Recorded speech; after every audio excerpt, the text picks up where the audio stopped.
जी, चलें, लेक्चर को स्टार्ट किया जाता है। तो आज बेटा आइसोमेरिज्म का हमारे पास आखिरी लेक्चर होगा। इसमें हम लोग कन्फर्मेशनल आइसोमेरिज्म की बात करेंगे। कन्फर्मेशनल आइसोमेरिज्म बहुत छोटा सा टॉपिक है।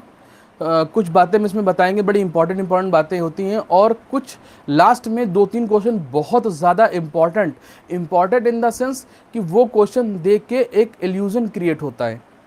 और ऐसे क्वेश्चन जिसमें इल्यूजन क्रिएट होता है उसमें बच्चों के जो गलती करने के चांसेस होते हैं वो तकरीबन 100% हो जाते हैं। तो ऐसे क्वेश्चन को हम यहाँ पे आज डिस्क्राइब करेंगे अपने लेक्चर के लास्ट पोर्शन में। क्लियर नहीं क्लियर? तो आप लोग पूरे लेक्चर में जो लास्ट वाला पोर्शन है वो ज़रूर देखें, जहाँ से आपका लेक्चर स्टार्ट हो रहा है। ठीक है, जो बच्चे बाद में ये लेक्चर देख रहे हैं। तो पहले हेडिंग लगा लीजिए आप, कन्फर्मेशनल आइसोमेरिज्म। चले, कन्फर्मेशनल आइसोमेरिज्म हम लोग पढ़ते हैं। देखिए, अभी तक हम लोगों ने जो सबसे पहले आइसोमेरिज्म पढ़ी तो वो स्ट्रक्चरल पढ़ी। स्ट्रक्चरल के बाद हम लोगों ने पढ़ी स्टीरियो। स्टीरियो के 2 पार्ट थे, एक हमारे पास कॉन्फिग्रेशनल था, एक कन्फर्मेशनल था। कॉन्फिग्रेशनल में हम लोगों ने जीआई और ओआई पढ़ी, ज्योमेट्रिकल आइसोमेरिज्म और ऑप्टिकल आइसोमेरिज्म पढ़ लिया। क्लियर नहीं क्लियर? अब हम लोग यहाँ पे पढ़ने जा रहे हैं कन्फर्मेशनल। अब बेटा कन्फर्मेशनल क्या होती है, कहाँ होती है, ज़रा ये समझिएगा। जो कन्फर्मेशनल आइसोमेरिज्म होती है वो सिग्मा बॉन्ड में होती है। किसमें होती है? सिग्मा बॉन्ड में। आप लोगों ने पहले पढ़ा होगा, जो हम लोग जीआई पढ़ रहे थे वो डबल बॉन्ड में होती थी। ठीक है, जीआई जो पढ़ रहे थे उसमें रिस्ट्रिक्शन, जो रोटेशन था वो रिस्ट्रिक्टेड होता था। लेकिन चूंकि यहाँ पर जो हम कन्फर्मेशनल पढ़ रहे हैं ये सिग्मा बॉन्ड में इसलिए होती है क्योंकि यहाँ पर जो रोटेशन होता है बेटा वो फ्री रोटेशन जो है पॉसिबल होता है। आप लोगों को इससे पहले भी हम बता चुके हैं, जब भी सबसे पहले बॉन्ड बनता है वो सिग्मा बॉन्ड बनता है। सिग्मा बॉन्ड यहाँ पे बन जाता है, ठीक है, ओवरलैपिंग से बनता है, लीनियर ओवरलैपिंग से।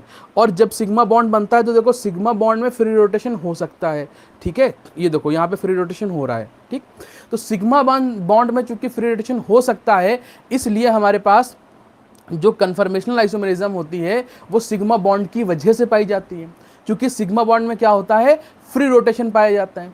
क्लियर नहीं क्लियर? तो अगर कंडीशन पूछी जाए कि हमारे पास कन्फर्मेशनल आइसोमेरिज्म कहाँ पे होती है, किसकी वजह से होती है, तुम कहोगे कि जहां पर सिग्मा बॉन्ड होगा, सिग्मा बॉन्ड के अराउंड फ्री रोटेशन की वजह से होगी। फ्री रोटेशन आप लोग थोड़ा बहुत जानते होंगे, अभी हमने बताया कि सिग्मा बॉन्ड के अराउंड फ्री रोटेशन होता है, जिसकी वजह से एक आइसोमेरिज्म डेवलप होती है जिसको हम लोग बोलते हैं कन्फर्मेशनल आइसोमेरिज्म। क्या बोलते हैं बेटा? कन्फर्मेशनल। और इसकी खास बात क्या है? इसकी खास बात यह है कि यहाँ पर कम से कम 3 सिग्मा जो होने चाहिए वो एडजेसेंट पे होने चाहिए। 3 सिग्मा जो हो वो कॉन्टिन्यूअस हो, मतलब 1 सिग्मा हो, फिर सिग्मा हो, फिर सिग्मा हो। 3 सिग्मा, 1 सिग्मा, 2 सिग्मा, 3 सिग्मा। ठीक है, जो बच्चे बहुत ज़्यादा पुअर हैं उनके लिए बता देते हैं कि सिंगल बॉन्ड में 1 सिग्मा होता है, या सिंगल बॉन्ड को हम सिग्मा बोल देते हैं इन जनरल, लेकिन वो सिग्मा और सिंगल बॉन्ड डिफरेंट है, टोटली डिफरेंट है। पाई और डबल बॉन्ड टोटली डिफरेंट है। ठीक है, लेकिन फिर भी हम लोग आप लोगों को बता देते हैं कि अगर सिंगल बॉन्ड है तो उसमें 1 सिग्मा होता है, या सिंगल बॉन्ड को ही सिग्मा बोलते हैं, ऐसा आप लोग समझ लें। हालांकि है डिफरेंट। ठीक है, जो बच्चे बहुत पुअर है बिल्कुल अभी स्टार्टिंग फेज में। ठीक है, तो पहली कंडीशन क्या होनी चाहिए कि सिग्मा बॉन्ड हो जाए, सिग्मा बॉन्ड के अराउंड चूंकि फ्री रोटेशन हो जाता है, इसकी वजह से जो आइसोमेरिज्म डेवलप होती है उसे हम लोग बोलते हैं कन्फर्मेशनल। ठीक है, और सिग्मा बॉन्ड होने चाहिए लेकिन कॉन्टिन्यूअस 3 सिग्मा बॉन्ड होने चाहिए, तब ये हमारे पास कन्फर्मेशनल आइसोमेरिज्म हो पाएगी, अदरवाइज नहीं हो पाएगी। जैसे अगर हम आपसे एग्जाम्पल लें, हम कहें कि हमारे पास ये H2O है और दूसरे नंबर पे H2O2 है। ठीक है, H2O2, वेरी सॉरी, H2O2 है। हम पूछे इसमें कौन सा हमारे पास जो फर्स्ट या सेकंड में से कौन ऐसा है जो कन्फर्मेशनल आइसोमेरिज्म शो कर सकता है, तो जरा दोनों का स्ट्रक्चर बनाएं। जैसे हम H2O का स्ट्रक्चर बनाएंगे तो ये हमारे पास होता है, और जो H2O2 का स्ट्रक्चर होता है वो डॉक्टर साहब ये होता है। ठीक है, अब देखिएगा, इसमें 1 सिग्मा बॉन्ड, उसके बगल में दूसरा सिग्मा बॉन्ड, उसके आगे खत्म। सिर्फ 2 सिग्मा बॉन्ड कॉन्टिन्यूअस पे हैं। कॉन्टिन्यूअस में सिर्फ 2 सिग्मा बॉन्ड है। यहां पर देखो 1 2 3 तीनों सिग्मा बॉन्ड एकदम कॉन्टिन्यूटी बनाए हुए हैं, एक के बाद एक है। पहला सिग्मा बॉन्ड, उसके बगल में दूसरा सिग्मा बॉन्ड, उसके बगल में तीसरा सिग्मा बॉन्ड। कम से कम 3 सिग्मा बॉन्ड सीक्वेंस में होने चाहिए, एक साथ होने चाहिए, ठीक है, 1 बाय 1 होने चाहिए, एक के बाद एक आना चाहिए, तब जाके कहीं कन्फर्मेशनल आइसोमेरिज्म शो होती है। अदरवाइज कन्फर्मेशनल आइसोमेरिज्म शो नहीं होगी, कन्फर्मेशन एलिमेंट शो नहीं करता है। ठीक है, अभी सिर्फ कंडीशन बताई, सिग्मा बॉन्ड की वजह से होता है कन्फर्मेशनल आइसोमेरिज्म। कहां होती है? सिग्मा बॉन्ड की वजह से होती है। सिग्मा बॉन्ड के अराउंड फ्री रोटेशन होता है, जो सिग्मा बॉन्ड होता है उसके अराउंड फ्री रोटेशन होने की वजह से एक आइसोमेरिज्म डेवलप होती है, उसे हम लोग बोलते हैं कन्फर्मेशनल। ध्यान देना, चूंकि सिग्मा बॉन्ड के अराउंड जो होता है फ्री रोटेशन की वजह से होती है, इसकी इस वजह से इसमें स्ट्रक्चर चेंज नहीं होता, इसमें उस कंपाउंड का स्ट्रक्चर चेंज नहीं होता। ध्यान देना, स्ट्रक्चर यहां पर भी चेंज नहीं हो रहा है। ये हमारे पास स्टीरियो का एक पार्ट है, कन्फर्मेशनल जो स्टीरियो का पार्ट है, आप लोग को पहले बता चुके हैं। स्ट्रक्चर सिर्फ और सिर्फ स्ट्रक्चरल में चेंज होता है, और जो हमारे पास स्टीरियो है, चाहे हमारे पास कन्फर्मेशनल हो चाहे कन्फिग्रेशनल हो, दोनों में स्ट्रक्चर चेंज नहीं होता। बड़ी इंपॉर्टेंट बात है, बहुत छोटी छोटी बातें हैं, अभी इसको और आप समझेंगे। क्लियर नहीं क्लियर? तो यहां पर हमारे पास 2 पॉइंट तो ये हो गए। ठीक, तीसरा पॉइंट आपको बताते हैं हम, जरा समझिएगा।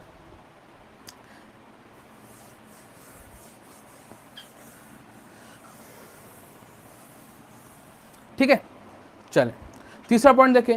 अब इसको जो है हम लोग किस तरीके से डिनोट करा सकते हैं, किस तरीके से डिनोट कर सकते हैं। जो इसका डिनोशन होता है वो 3 तरीके से हो सकता है। एक हमारे पास डैश एंड वेज होता है, जो कि हम अर्लियर लेक्चर में पढ़ चुके हैं। दूसरा हमारे पास होता है न्यूमैन प्रोजेक्शन, और तीसरा होता है हमारे पास सी हॉर्स। सी हॉर्स होता है और न्यूमैन प्रोजेक्शन होता है। ठीक है, तो 2 प्रोजेक्शन होते हैं। जरा एग्जांपल जरा आप समझ लीजिएगा, दोनों पहले प्रोजेक्शन समझाएंगे, फिर पूरी बात को समझाएंगे, फिर आगे इसके एग्जांपल्स लेंगे। पहले अभी पूरी कहानी आप समझ लीजिए। ठीक है, ज्यादा इसके डेफिनेशन अभी लिखाएंगे, अभी हम लिखाएंगे 2-3 पॉइंट लिखा देंगे 1 बाय 1 करके, ताकि चीजें आपको समझ में आ जाए। लेकिन बहुत ज़्यादा इसमें डेफिनेशन में आपको इंटरफेयर नहीं करना है, बहुत ज़्यादा थ्योरी में इंटरफेयर नहीं करना, सवाल लगाने हैं। जितने ज़्यादा आपके क्वेश्चन होंगे उतना ही आपका जो है टॉपिक बहुत अच्छा बनेगा। ठीक है, अदरवाइज टॉपिक लैग करना शुरू कर देगा। क्लियर नहीं क्लियर? तो आप क्वेश्चन जितना ज़्यादा से ज़्यादा प्रैक्टिस कर लेंगे उतना ही आपके लिए बेहतर हो जाएगा। ठीक, तो 2 हमारे पास जो है प्रोजेक्शन होते हैं। एक हमारे पास होता है सी हॉर्स, एक हमारे पास होता है न्यूमैन, न्यूमैन प्रोजेक्शन और सी हॉर्स प्रोजेक्शन। ठीक है, अब दोनों कैसे होते हैं जरा समझना। एक एग्जांपल लेते हैं हम लोग C2H6, इसको पहले हम सी हॉर्स के फॉर्म में बनाएंगे, फिर हम न्यूमैन के फॉर्म में बनाएंगे, और फिर तुमको हम और समझाएंगे। तो पहले सी हॉर्स के फॉर्म में देख लीजिए। सी हॉर्स के फॉर्म में ये होता है, देखो ये जिसमें 2 कार्बन है ना, तो एक कार्बन हमने यहाँ पे बनाया और सिंगल बॉन्ड, एक कार्बन हमने ये बनाया। ठीक, अब इसका अगर इसको हम लिखें तो हम बिल्कुल ऐसे लिख सकते हैं CH3 सिंगल बॉन्ड CH3, मतलब एक कार्बन पे 3 हाइड्रोजन और इस कार्बन पे भी 3 हाइड्रोजन। भाई ये CH3 सिंगल बॉन्ड CH3 होगा कि नहीं होगा? तो इस पे 3 हाइड्रोजन होंगे। 3 हाइड्रोजन कैसे होंगे जरा देखना बेटा, एक हाइड्रोजन ये लगाया, एक हाइड्रोजन ये लगाया, और एक हाइड्रोजन ये ऊपर की तरफ लगा दिया। देखो ये हमारे पास तीनों हाइड्रोजन लगा दिए, ये हमारे पास पहला वाला कार्बन हो गया। ठीक है, इसके जस्ट पीछे जो है फिर हम लोग यही काम करेंगे। देखो ये हम करेंगे, एक हाइड्रोजन यहां पर, एक हाइड्रोजन यहां पर, और एक हाइड्रोजन ये यहां पर। ये देखो दिख रहा नहीं दिख रहा है? बोलो। तो ये हमारे पास सी हॉर्स प्रोजेक्शन हो गया। कैसा हो गया बेटा? Sea horse projection.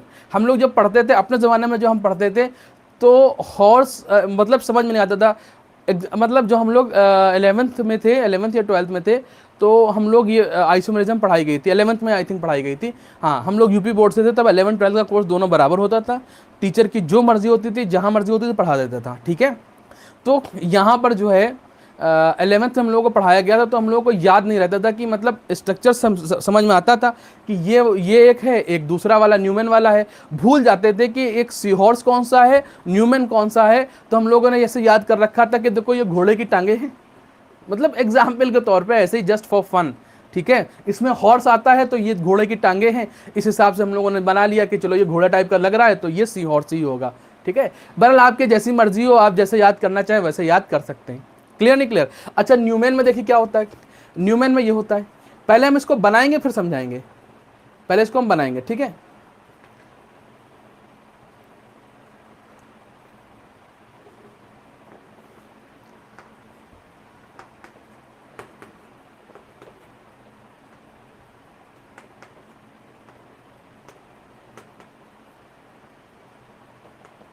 ठीक है, ये हमारे पास दोनों ही C2H2 है, C2H6 है, मतलब CH3 दोनों ही है। ठीक है, देखो न्यूमेन जो हमारे पास जो ये बना है सी हॉर्स बना है, इसमें क्या हुआ है, देखो इसमें ऐसे हुआ है कि तीन हमने जो है थोड़ा सा दोनों दोनों कार्बन को दिखाया है, एक कार्बन ये है, एक कार्बन ये है, उसके हाइड्रोजन ये लगे हुए हैं। ठीक है, हमने ऐसे तुमको दिखाया है, ऐसे ये देखो ये चौक है, ये चौक है, ऐसे दिखाया है। ठीक है, तुमको इस तरीके से दिखाया है, इधर लगा दिए 3 हाइड्रोजन और उसके पीछे जस्ट 3 हाइड्रोजन लगा दिए। क्लियर नहीं क्लियर? तो दोनों कार्बन तुमको दिख रहे हैं, दोनों कार्बन तुम्हें दिख रहे हैं।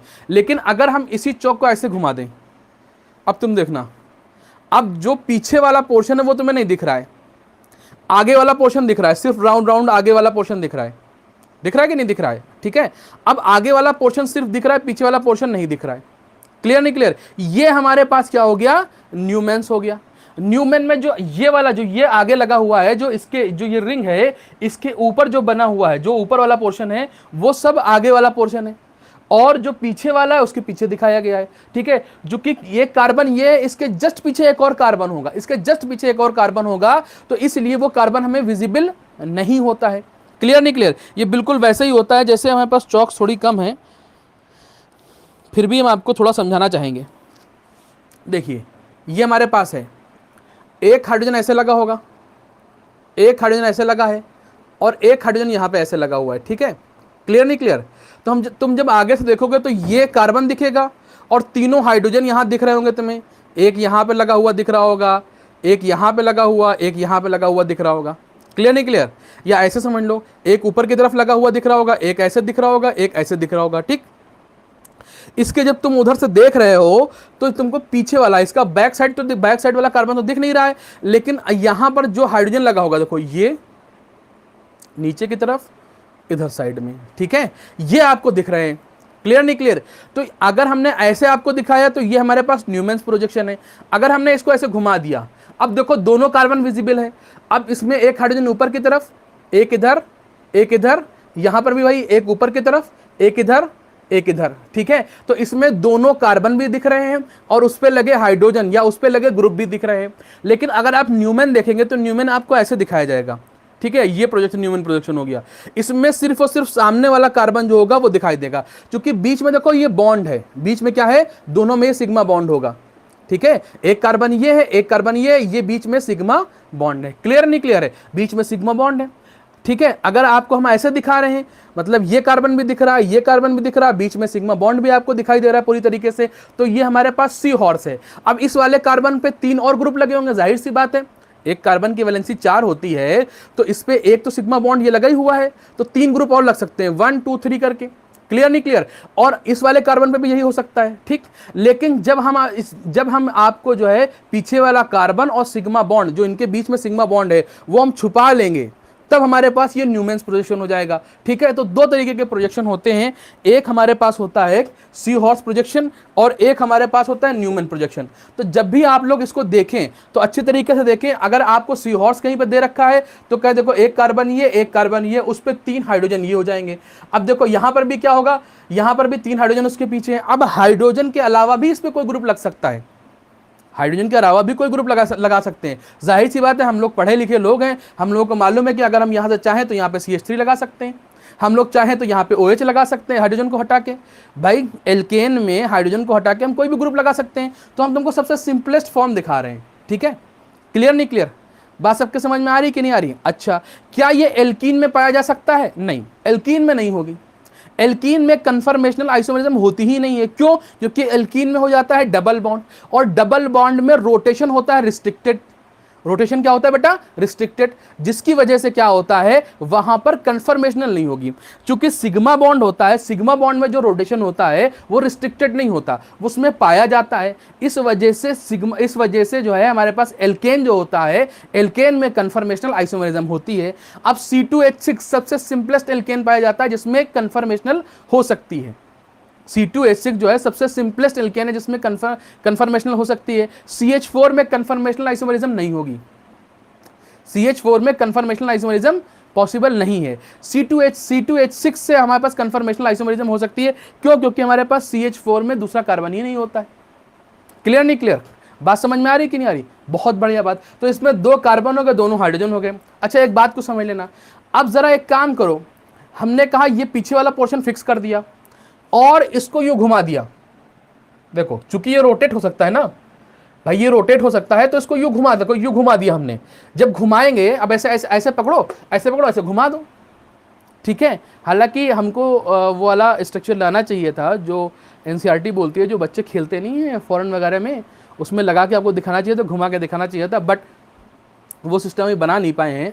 तो बन जाएगा तो दिखाएंगे। लेकिन आप लोगों के दिमाग पे हमें पूरा भरोसा है, आप लोगों की जो इंटेलिजेंस है उस पर पूरा भरोसा है कि आप लोग अच्छे तरीके से समझ जाएंगे कि इसको जब अगर हम घुमा रहे हैं तो क्या होगा, जब इसको हम रोटेट कराएंगे, घुमाएंगे तो क्या होगा। जरा देखना, हमने आगे वाले को रोटेट कराया, पीछे वाला जस का तस है, या हम कह रहे हैं पीछे वाले को रोटेट करा दो, जहां जो मर्जी करे वो करो, चाहे पीछे वाले को रोटेट करो चाहे आगे वाले को रोटेट करो। चलो मान लिया हमने आगे वाले को रोटेट करा दिया, तो हुआ ये, देखो ये दो कार्बन थे वो ऐसे ही रहे एज इट इज, कार्बन तो है।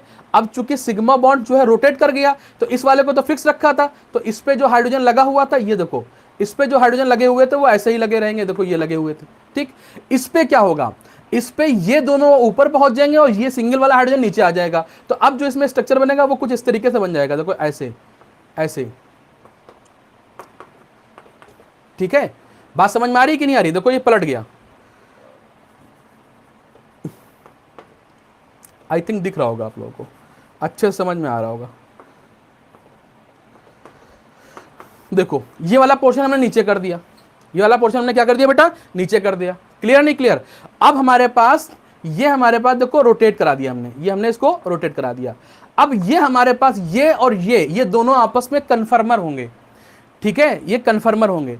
कहने का तरीका है कि हम चाहे उसको सी हॉर्स के फॉर्म में दिखाएं, चाहे हम उसे न्यूमैन प्रोजेक्शन के हिसाब से दिखाएं, तो ज्यादातर जो क्वेश्चन पूछे जाते हैं वो न्यूमैन बना के दे देते हैं और पूछते बताते बताओ इसमें कौन कौन सी आइसोमेरिज्म होगी, ठीक है। हालांकि सी हॉर्स में पूछा जा सकता है। तो अब आप लोगों को समझ में आ गया कि हमारे पास देखो ये और ये हुए, यहां पर हमारे पास एक कन्फर्मर है, यहां पर हमारे पास दूसरा कन्फर्मर है। दोनों में फर्क क्या है, देखो दोनों का स्ट्रक्चर भी सेम है, दोनों का मॉलिक्यूलर फार्मूला भी सेम है, बट जो सिग्मा बॉन्ड जो होता है उसको हमने रोटेट करा दिया। सिग्मा बॉन्ड के रोटेशन की वजह से देखो यहां पर ये हमारे पास पूरा का पूरा पोर्शन नीचे की तरफ आ गया, एच नीचे आ गए, जिसकी वजह से एक नया कन्फर्मर हमारे पास तैयार हो गया। ये दूसरा कन्फर्मर है, ये दूसरा कन्फर्मर है, ठीक है। ये दोनों अलग अलग कन्फर्मर है, लेकिन दोनों का स्ट्रक्चर सेम है। अभी भी ये हमारे पास CH3 ही है या C2H6 ही है। क्लियर है नहीं क्लियर है। चलिए अच्छा, यहां पर हम क्या खेल खेल सकते हैं, देखो बिल्कुल वही बात है। अब देखना जो हमने ऊपर की तरफ बनाया, देखो ये हाइड्रोजन जो है ऊपर वाले कार्बन पे लगा हुआ है, ये जो है ऊपर वाले कार्बन पे लगा हुआ है, ये हमारे पास ऊपर वाले कार्बन पे लगा हुआ है। जो सर्किल से डायरेक्ट यहां से इस कार्बन से दिखाया जा रहा है वो आगे वाला पोर्शन है, और पीछे वाला कार्बन तो हम दिखा ही नहीं सकते, तो पीछे वाला कार्बन हम दिखाते भी नहीं है। और चूंकि उनके बीच का सिग्मा बॉन्ड भी हमें नहीं दिखता तो वो भी हम नहीं दिखाते हैं। अब बच्चे 3 हाइड्रोजन। अब जो पीछे वाला कार्बन है, जो उसके 3 हाइड्रोजन है भाई, जो ये पीछे वाला कार्बन था, ये वाला देखो वाला कार्बन था, इसके भी तो हाइड्रोजन होंगे पीछे वाले कार्बन के, तो उस पे हम क्या करेंगे, उस पे हाइड्रोजन दिखाएंगे। देखो ये हाइड्रोजन, फिर ये हाइड्रोजन, फिर ये हाइड्रोजन। तो वह कैसे दिखाते हैं, तो हमारे पास जो आगे वाला पोर्शन होता है उसी के जस्ट पीछे एक छोटी लाइन ऐसे खींचते हैं ताकि हमें लगे ये इसके पीछे है। छोटी लाइन इसलिए खींचते हैं ताकि हमें ये दूर से लगे। देखो यहां पर इसके बगल में भी छोटी लाइन खींच दी, इसके बगल में भी छोटी लाइन खींच दी, ताकि हमको ये लगे कि ये इसके जस्ट पीछे है। क्लियर नहीं क्लियर। अब हमको ये आगे की, चूंकि हम आगे से देख रहे हैं तो बीच में इसमें सिग्मा बॉन्ड भी होगा। देखो आप इमेजिन करो, आगे एक सर्किल है ना, उसके पीछे एक सिग्मा बॉन्ड भी होगा, फिर पीछे एक सर्किल होगा, ठीक है। उसमें तीनों हाइड्रोजन लगे होंगे, कार्बन लगा होगा, लेकिन आपको सिर्फ आगे से दिखाई दे रहा है, आगे वाला सर्किल दिखाई दे रहा है, पीछे वाला सर्किल दिखाई ही नहीं दे रहा। क्लियर, अच्छी तरीके से इमेजिन हो गया। चले आगे बढ़ते हैं। अच्छा, इसका हम दूसरा कन्फर्मर कैसे बना सकते हैं, जरा देखो हम क्या कर सकते हैं। इसमें हमने किया, जो आगे वाला पोर्शन है उसे हमने घुमा दिया और जो पीछे वाला पोर्शन है वो वैसे ही रखा। देखो क्या हुआ, देखना बेटा, देखो जो आगे वाला पोर्शन जब घुमाएंगे तो ये वाला H यहां नीचे आ जाएगा। देखो इस वाले कार्बन पे ये वाला H यहां पे नीचे दिख रहा है, बिल्कुल दिख रहा है, ये वाला H यहां पे आ गया। अब ये वाले दोनों H जो हैं, जो ऊपर वाले हैं, ये वाले जो H हैं, ये वाले ये ऊपर की तरफ पहुंच जाएंगे दोनों। देखो ये एक H यहां पहुंच गया और एक H यहां पहुंच गया, ठीक है। अब जो इसके बैक साइड वाले हाइड्रोजन थे उसको अपनी ही जगह पे फिक्स कर दो। देखो ये वाला हाइड्रोजन जहां पे था उसे हमने वहीं पे बना दिया, ठीक, ये वाला जहां पे था उसे हमने वहीं पे बना दिया, ये वाला जहां पे था उसे हमने वहीं पे बना दिया। ठीक है, तो यहां पर ये दोनों आपस में कन्फर्मर कहलाते हैं। देखो ये एक कन्फर्मर है, ये दूसरा कन्फर्मर है।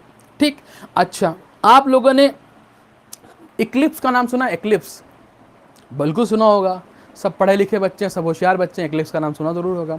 इक्लिप्स क्या होता है? ग्रहण। आपने कभी ल्यूनर इक्लिप्स का नाम सुना है? क्या होता है? ग्रहण। ठीक है, उसमें क्या होता है, जो भी इक्लिप्स होता है उसमें क्या होता है, एक पोर्शन जो होता है छुप जाता है।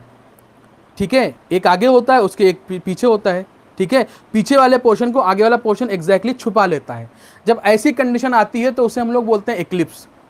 चांद ने जब तुम्हारा ल्यूनर इक्लिप्स होता है कि चांद कभी कभी गायब हो जाता है, आज जो है चंद्र ग्रहण पड़ेगा, सूरज ग्रहण पड़ेगा। सूरज ग्रहण में क्या होता है, जब हमारे पास जो सोलर इक्लिप्स होता है उसमें क्या होता है, सूरज गायब हो जाता है, थोड़ी देर के लिए अंधेरा हो जाता है। क्यों अंधेरा हो जाता है? क्योंकि हमारे पास जो अर्थ होती है, अर्थ और जो है सन के बीच में क्या आ जाता है, मून आ जाता है। ऐसे तो होता है, यही होता है ना, बोलो बेटा। तो थोड़ी देर के लिए जो सूरज होता है उसको एग्जैक्टली कवर कर लिया जाता है, इसकी वजह से हमारे पास वो इक्लिप्स हो जाता है। क्लियर नहीं क्लियर? वो हमारे पास इक्लिप्स होता है। तो इक्लिप्स का मतलब ये होता है इक्लिप्स का मतलब ये होता है जब एक पोर्शन को दूसरा पोर्शन एग्जैक्टली छुपा ले। ठीक है, अब जरा आप यहां पे देखना, इस फॉर्म को देखना सॉरी बेटा, इस फॉर्म को देखना। इस वाले हाइड्रोजन के जस्ट पीछे ये वाला हाइड्रोजन है, इसके भी जस्ट पीछे ये वाला हाइड्रोजन है, इसके जस्ट पीछे ये वाला हाइड्रोजन है। तो सब एक दूसरे के पीछे हैं ना, एग्जैक्ट पीछे हैं, छुपा लिए गए। हालांकि हम दिखा रहे हैं लेकिन वो छुपे हुए हैं एक के पीछे। ठीक है, एग्जाम्पल के तौर पे ले रहे हैं, इसीलिए इसे इक्लिप्स बोला गया। इक्लिप्स का मतलब क्या होता है, जब सब सीधी एक लाइन में आ जाए, तभी तो इक्लिप्स होता है। देखो सब एक दूसरे के पीछे हैं, सब एक लाइन में आ गए, तो इस वाली फॉर्म को हम लोग बोलते हैं इक्लिप्स्ड। Eclipse form. और जो ये वाली फॉर्म होती है इसको बोलते हैं स्टैगर्ड। स्टैगर्ड फॉर्म क्या बोलते हैं बेटा? ये हमारे पास इक्लिप्स फॉर्म हो गई और ये हमारे पास कौन सी होती है, स्टैगर्ड फॉर्म होती है। अच्छा, तो दोनों में फर्क क्या होता है जरा समझना। इक्लिप्स में क्या होगा, चूंकि दोनों हाइड्रोजन बगल बगल में है, सिग्मा बॉन्ड बगल बगल में है, जिससे क्या होगा, दोनों के बीच में थोड़ा सा हमको लगता है पोर्शन कट रहा है आपका, अब सही है। ठीक है, तो यहां पर ये दोनों अगल बगल में है, जिसकी वजह से क्या होता है बेटा, दोनों में खूब सारा रिपल्शन होता है। रिपल्शन अगर हो जाएगा तो बेटा बताओ कोई भी मॉलिक्यूल क्या होगा, अनस्टेबल हो जाएगा। अब इसमें काफी रिपल्शन हो जाता है जिसकी वजह से ये अनस्टेबल हो जाता है।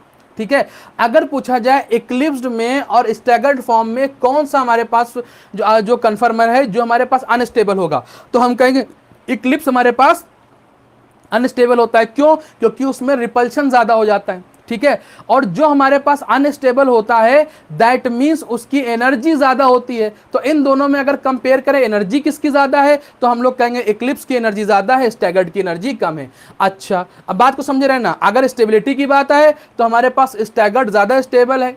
ठीक है, अगर एनर्जी की बात है तो इक्लिप्स की ज्यादा एनर्जी है। क्यों? हमको मालूम है कि भाई जो चीज होती है, जो हमारे पास बहुत ज़्यादा जिसके पास एनर्जी होती है वो अनस्टेबल होता है, और जो बहुत ज़्यादा जो है जिसके पास एनर्जी नहीं होती है वो स्टेबल होता है। जिसकी जितनी एनर्जी कम होती है उतने ज़्यादा स्टेबल होता है। हम अक्सर करके जो है अपने क्लास में एक एग्जांपल दिया करते हैं। क्लास, तुम लोगों के भी क्लास में देखा होगा कि कोई ना कोई एक बच्चा बहुत अनस्टेबल होता है, वो कभी इस सीट पे बैठता है कभी उस सीट पे बैठता है, बहुत ज़्यादा उसके अंदर एनर्जी होती है, पूरे क्लास में भागा भागा घूमा करता है। और को हमारे जैसा टीचर अगर फंस जाए तो एक घंटा भन्ना के दे, सारी एनर्जी रिलीज, कोने में जाके स्टेबल हो जाता है। तो जिसकी जितनी ज़्यादा एनर्जी होती है उतना ही वो कम स्टेबल होता है, जिसकी एनर्जी जितनी कम होती है उतना ही जो है वो ज़्यादा स्टेबल होता है। ये आप लोगों ने एक समझ लिया यूनिवर्सल ट्रुथ है।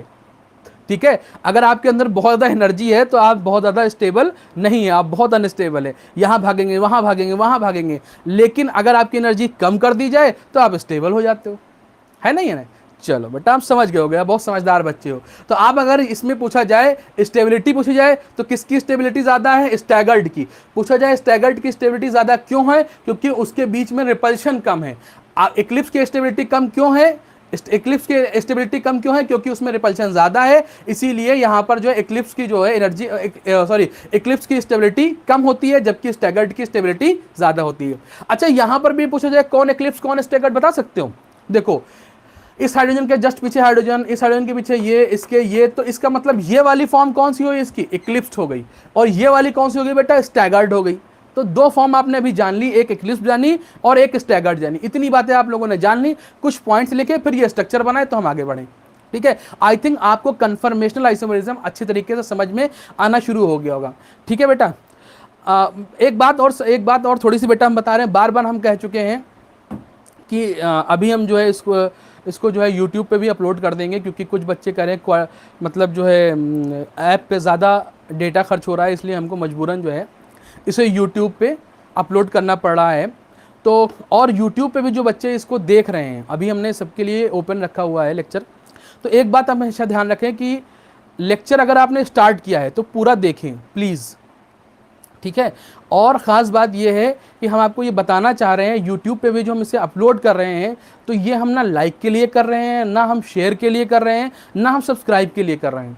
ठीक है, वो आपकी अपनी जिम्मेदारी, आपको क्या करना है। ठीक है, और एक बात और समझ लीजिए, आप जब भी कोई लेक्चर देखें तो पूरा लेक्चर देखें, यहाँ मज़े मत ले आए कि हमने थोड़ा सा 10-15 मिनट का लेक्चर देख लिया, अच्छा ये नहीं। इसमें जब पूरा लेक्चर आप देखेंगे, एक एक पॉइंट टू पॉइंट देखेंगे, तब आपको लेक्चर समझ में आएगा, जिससे आपको फ़ायदा मिलेगा।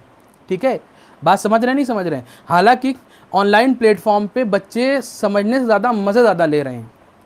मज़े ये लेते हैं कि उनको चलो आज जो है मतलब एक वो नहीं होता है फ़ैन बन जाना, बहुत ही बेवकूफ़ाना हरकत है बच्चों की, जो किसी का फ़ैन बन जाते हैं।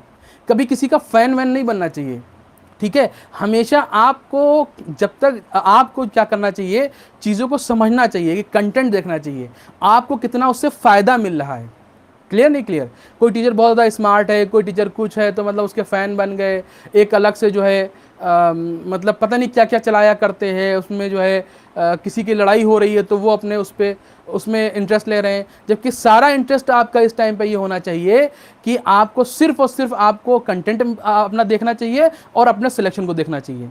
ठीक है, ध्यान दीजिए ज़्यादातर बच्चे जो ये काम कर रहे हैं वो सेलेक्ट नहीं होंगे, और आप लोग जो बच्चे यहाँ पर अच्छी तरीके से पढ़ रहे हैं वो देख लीजिएगा सेलेक्ट होकर चले जाएंगे, और ये सारे बच्चे यहाँ मुंह देखते रह जाएंगे आपका।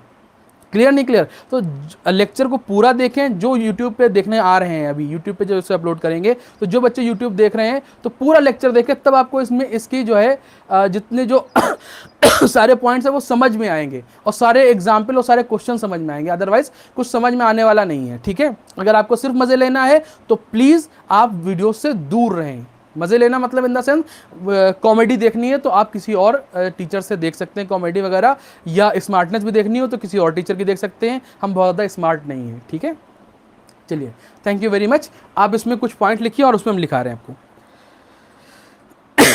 लिखिए कन्फर्मेशनल आइसोमेरिज्म में लिखिए, लिखो, it is arise due to rotation around sigma bond, next point लिखो बेटा, 3 sigma bond should be present continuously, 3 sigma bond should be present continuously.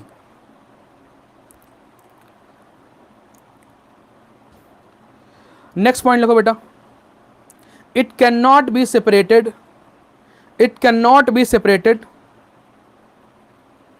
due to very less energy difference. It cannot be separated, भाई अगर एक ये है एक ये, इनको हम सेपरेट नहीं करते क्योंकि इनके बीच में जो एनर्जी डिफरेंस होता है बहुत कम होता है। क्लियर? चलिए बेटा डेफिनेशन लिख लें इसकी, compound which have same molecular formula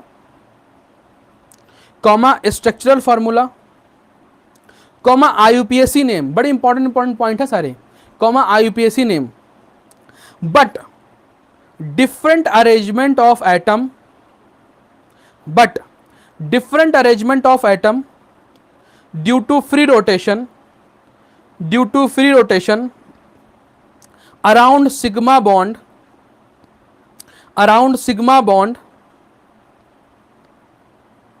are conformers, and phenomenon is conformational, sorry, and phenomenon is conformational isomerism, and phenomenon is conformational isomerism. Next point लिखिए बेटा, conformers can be represented by, conformers can be represented by dash wedge, comma, Newman's projection, comma, Sawhorse projection. SAW है, sea horse नहीं, SAW, ये Sawhorse, Sawhorse, Sawhorse, ठीक है। चलिए दोनों को बना लीजिए।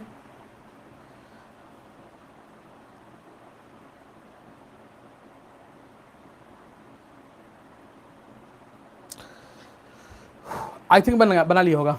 1 2 3। कभी कभी गलतियां हो जाती हैं। सी हॉर्स, सा हॉर्स, जो हमारे क्लासरूम के स्टूडेंट हैं वो मेरे बारे में बहुत अच्छे तरीके से जानते हैं। ये सारी बातें बहुत ऑब्वियस हैं, अच्छी तरीके से सब जानते हैं हमें कि क्या होता है क्या नहीं होता है, क्या हो रहा है क्या नहीं हो रहा है। क्लियर? चले ठीक है। अब एक पॉइंट और लिखे फिर आगे बढ़ते हैं। लिखो लिखो, इथेन, इथेन हैज 2 कन्फर्मर्स। जो भी एग्जाम्पल लिया, इथेन हैज 2 कन्फर्मर्स, 2 कन्फर्मर्स। उसके दो, अब जोड़ मत देना, जो सॉहॉर्स वाला और एक्लिप्स वाला दोनों को जोड़ मत देना कि ना 2 इसके 4 नहीं, वो दोनों एक ही हैं, बस उसको उसका जो है उसको डिनोट करने का तरीका अलग है। सॉहॉर्स है वो, और ये वाला न्यूमैन प्रोजेक्शन है, तो अलग अलग प्रोजेक्शन है। ठीक है, तो एथेन के सिर्फ 2 कन्फर्मर्स बन सकते हैं। कौन कौन से? एक हमारे पास इक्लिप्स्ड और एक स्टैगर्ड। लिख लीजिए, इक्लिप्स एंड स्टैगर्ड। फिर उसमें एक और पॉइंट बढ़ाइए, लिखो staggered are more stable than eclipsed, more stable than eclipsed due to more repulsion, due to more repulsion, repulsion की वजह से ज्यादा हो जाता है। ठीक है, चलें अब एक और एग्जांपल हम लोग करते हैं। नॉर्मल ब्यूटेन, नॉर्मल ब्यूटेन, एक एग्जांपल लिखते हैं नॉर्मल ब्यूटेन का। अब नॉर्मल ब्यूटेन क्या होती है जरा देखना, CH3 CH2 CH2 CH3, this is normal butane. ठीक है, थोड़ा और बड़ा बड़ा करके लिख दे ताकि दिखाई दे अच्छे तरीके से। CH3 CH2 CH2 CH3, ठीक है, दिस इज नॉर्मल ब्यूटेन। ठीक, अब पूछा जाए इसमें कहां पर हो सकती है कन्फर्मेशन, कहां पर कन्फर्मेशन आइसोमरिज्म हो सकती है? इस कार्बन को उठाओ, इस कार्बन को उठाओ। ठीक है, इसको हम बनाते हैं। इस वाले कार्बन को देखो, हमने ऐसे गोला बनाया यहां पर, ये पहला वाला कार्बन बना दिया, इस वाले कार्बन को हम बना रहे हैं। ठीक है, क्लियर नहीं क्लियर? बात समझ में आ रही कि नहीं आ रही? 2 कार्बन जो है लगातार मिल गए हमें, उसमें हमने कर दिया इसको।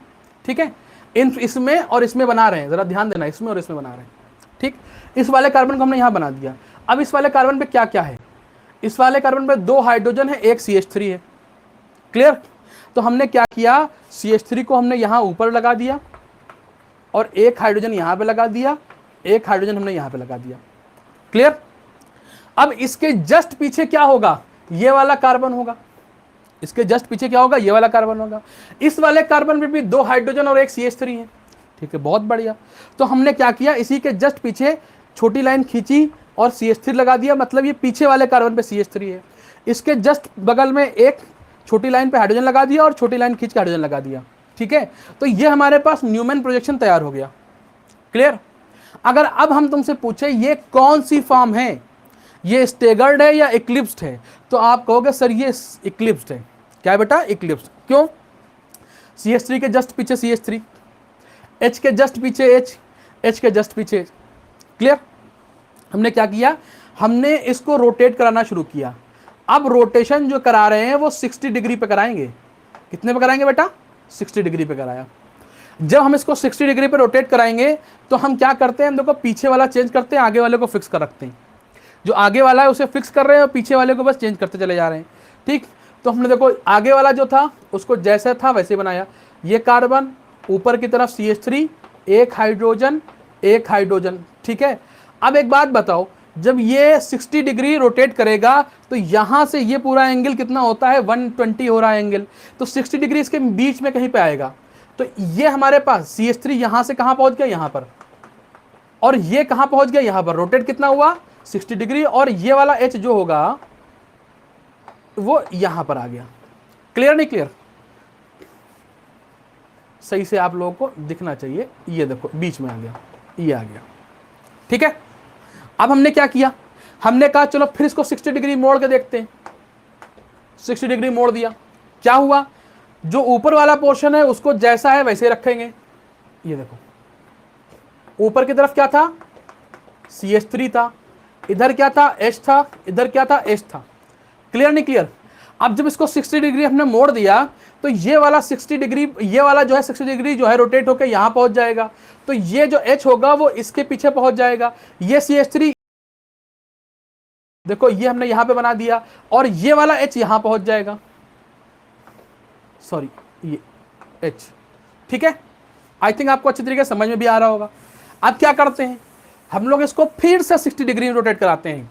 अब की जब 60 डिग्री रोटेट कराया, ये देखो 60 डिग्री रोटेट करा रहे हैं, क्या करेंगे, आगे वाला जो पोर्शन है उसको जैसा है बिल्कुल वैसा ही रखेंगे। अच्छे से बनाते हैं। ये देखो ये हमारे पास CH3 ऊपर की तरफ था और हाइड्रोजन यहां पर था, एक हाइड्रोजन हमारे पास यहां पर था, जैसा है बिल्कुल वैसा ही था। ठीक, जब 60 डिग्री रोटेट कराया तो ये वाला H यहां पहुंच जाएगा, पहुंचा दिया हमने। ये वाला CH3 यहां पहुंच जाएगा, यहां पहुंचा दिया, और ये वाला H यहां पहुंच जाएगा, वहां पहुंचा दिया। क्या छोड़ दें? नहीं, अभी इसको फिर 60 डिग्री रोटेट कराएंगे यहां से। देखिएगा इसको 60 डिग्री रोटेट तब तक कराएंगे जब तक कि यहां से CH3 चला था वहीं पे पहुंचने के कगार पे ना आ जाए। देखो जब फिर से 60 डिग्री इसको रोटेट करा रहे हैं तो जो ऊपर वाला पोर्शन है उसको जैसा था बिल्कुल वैसे ही रखेंगे, बिल्कुल जैसा था।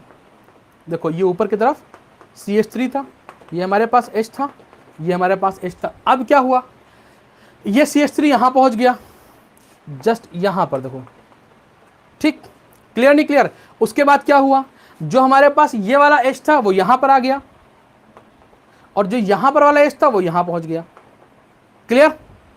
फिर इसको 60 डिग्री रोटेट कराएंगे। अब तुम लोगों का सर कितना 60 डिग्री रोटेट करा रहे हो, जरा देख लो बेटा।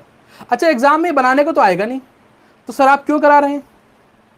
तो सर इसलिए इसे कराया जा रहा है ताकि इसकी सारी फॉर्म्स जो हैं वो आपके दिमाग में बस जाएं, ताकि आपको जब सवाल लगाना पड़े तो बहुत आसान हो जाए।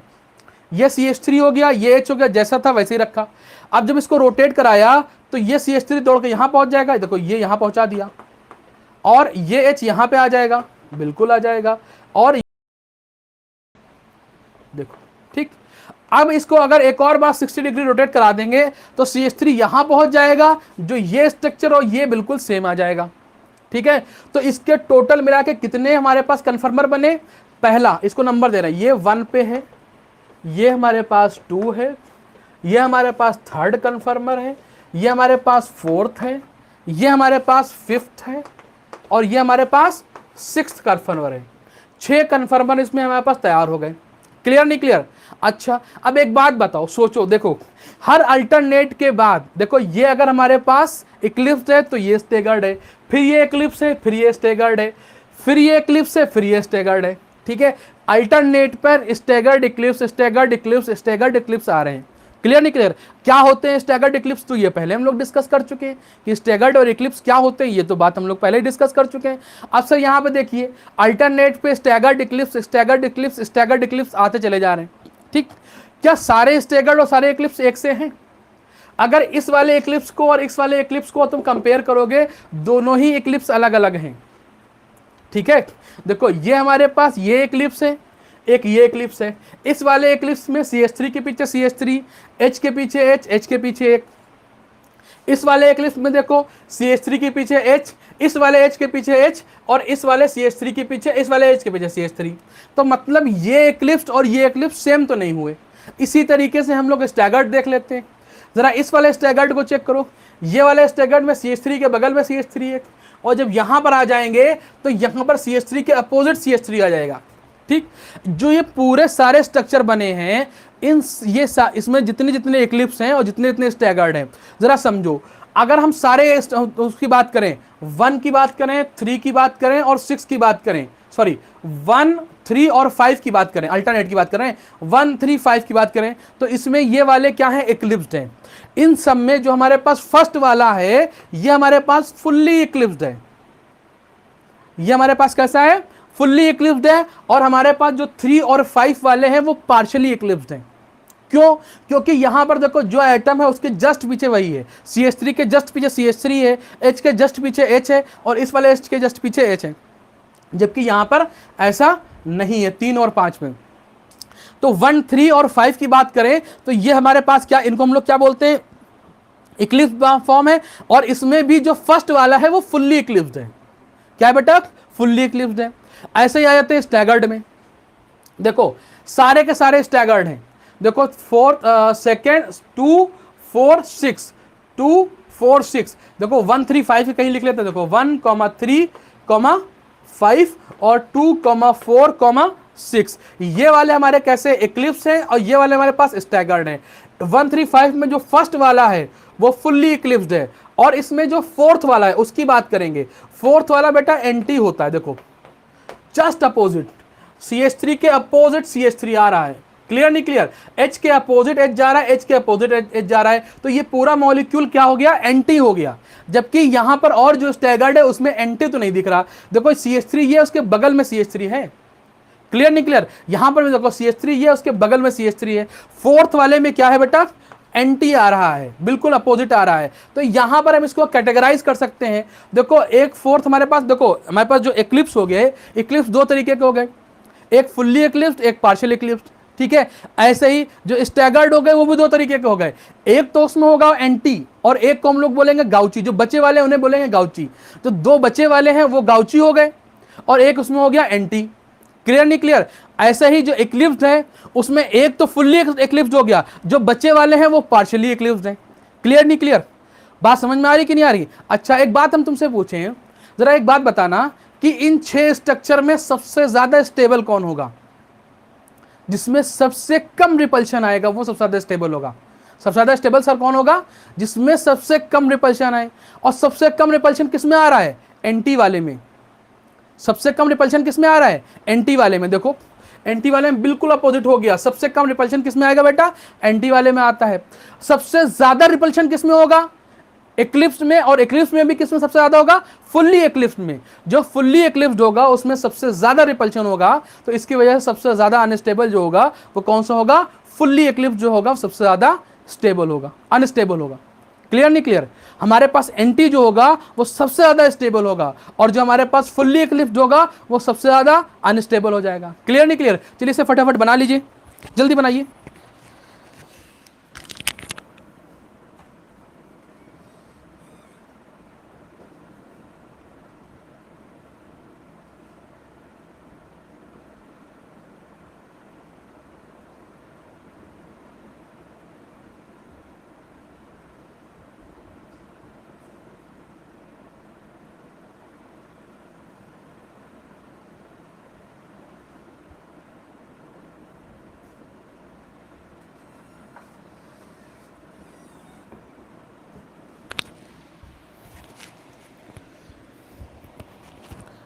जी बेटा हो गया? चलो बहुत बढ़िया, आई थिंक हो ही गया होगा। अब कुछ पॉइंट्स लिखें फटाफट। लिखो बेटा 1, 3, 5 are 1, 3, 5 1, 3, 5 are eclipsed, are eclipsed in which first is fully eclipsed,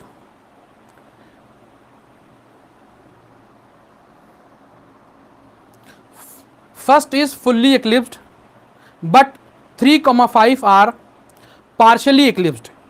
3,5 are partially eclipsed. Next point लिखे बेटा 2,4,6 are 2,4,6 are staggered in which 4 is anti but 2,6 are gauchy। 2,6 are gauchy। गाउची की स्पेलिंग लिख लीजिए GAUCHE गाउची GAUCHE गाउची। ठीक है, clear नहीं clear? अब एक काम करें, आप पहले लिखें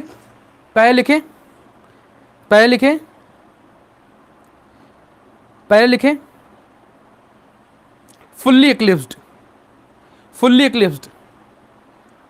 उसके आगे लिखिए फुल्ली इक्लिप्स्ड और डैश देके लिखिए maximum energy comma maximum repulsion comma minimum stability comma maximum reactivity.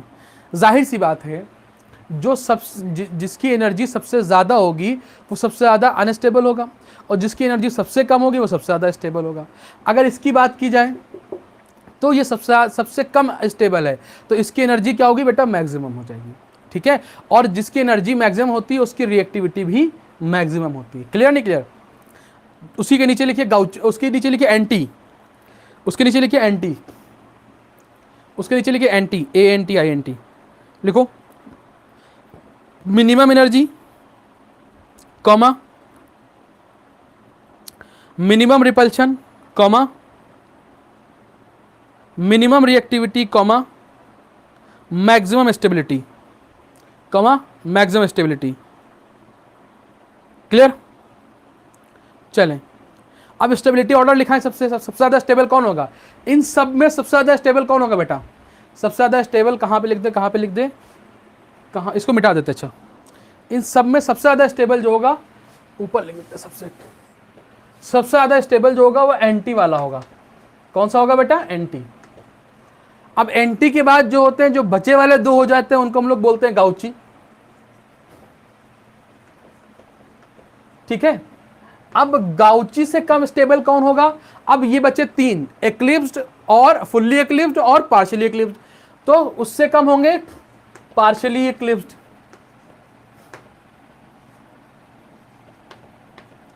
और लास्ट में कौन होगा बेटा? इक्लिप्स्ड। दिख नहीं रहा होगा लेकिन हम बोले दे रहे हैं, लास्ट में कौन होगा? इक्लिप्स्ड। सबसे ज्यादा स्टेबल एंटी, उससे कम गाउची, उससे कम पार्शियली इक्लिप्स्ड और सबसे कम क्या हो जाएगा बेटा? इक्लिप्स्ड। आप लोगों को मालूम चल गया होगा इसमें ये वाला जो हमारे पास इक्लिप्स्ड है, बाकी हमारे पास जो 4 और 6 वाले हैं, नहीं, जो हमारे पास 3 और 5 वाले हैं ये पार्शियली इक्लिप्स्ड हैं। और अगर 2, 4, 6 में देखा जाए तो 4 वाला एंटी है, बाकी 2 और 6 वाले जो हैं वो हमारे पास कैसे हैं? गाउची फॉर्म में। क्लियर? चलें, बहुत बढ़िया। आई थिंक आप लोगों को पूरी तरीके से ये हमारे पास आइसोमेरिज्म कन्फर्मेशनल वाली समझ में आई होगी। I hope so. अच्छी तरीके से पूरा कॉन्सेप्ट आपको क्लियर हो गया होगा। क्लियर है नहीं बेटा? क्लियर है।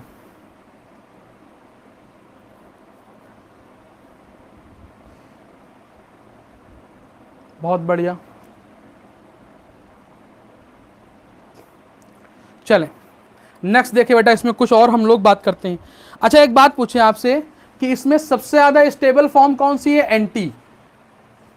सबसे ज्यादा स्टेबल फॉर्म कौन सी है? एंटी। और सबसे लीस्ट स्टेबल कौन सी है? वो इक्लिप्स्ड है, सबसे लास्ट में इक्लिप्स्ड जो है। ठीक है, अगर सबसे स्टेबल और सबसे ज्यादा अनस्टेबल के बीच में एंगल डिफरेंस पूछा जाए, सबसे ज्यादा स्टेबल और सबसे ज्यादा अनस्टेबल के बीच में अगर एंगल डिफरेंस पूछा जाए तो बेटा वो 180 आता है। जो हमारे पास एंटी और हमारे पास जो इक्लिप्स्ड फॉर्म, जो हमारे पास जो इक्लिप्स्ड फॉर्म है, उनके बीच में जो एंगल डिफरेंस आएगा वो कितना आएगा? 180। कितना आएगा बेटा? 180 के बराबर आएगा। क्लियर? नेक्स्ट देखते हैं। अब देखो, बहुत बढ़िया बढ़िया क्वेश्चन आपको कराने जा रहे हैं यहां से। अब यहां से देखो, मेन बात ये थी, हमने अब तुमको बेसिक नॉलेज दे दी, वहां की जो कन्फर्मेशनल आइसोमेरिज्म थी उसकी पूरी बेसिक नॉलेज आपके पास हो चुकी है। अब यहां से क्या होगा, वो एग्जाम्पल्स कराएंगे जो बढ़िया एग्जाम में पूछे जाते हैं। ठीक है, अब जैसे हम तुमको एग्जाम्पल बना के दे रहे हैं, क्वेश्चन देखिएगा बेटा।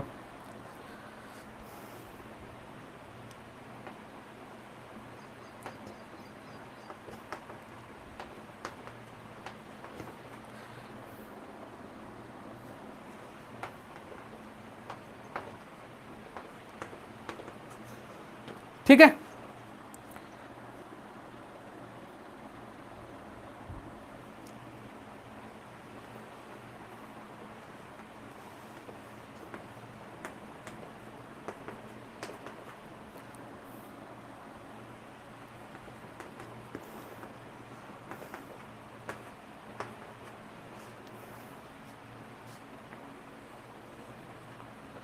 नोट करते चलिए क्वेश्चन बेटा, अच्छा है।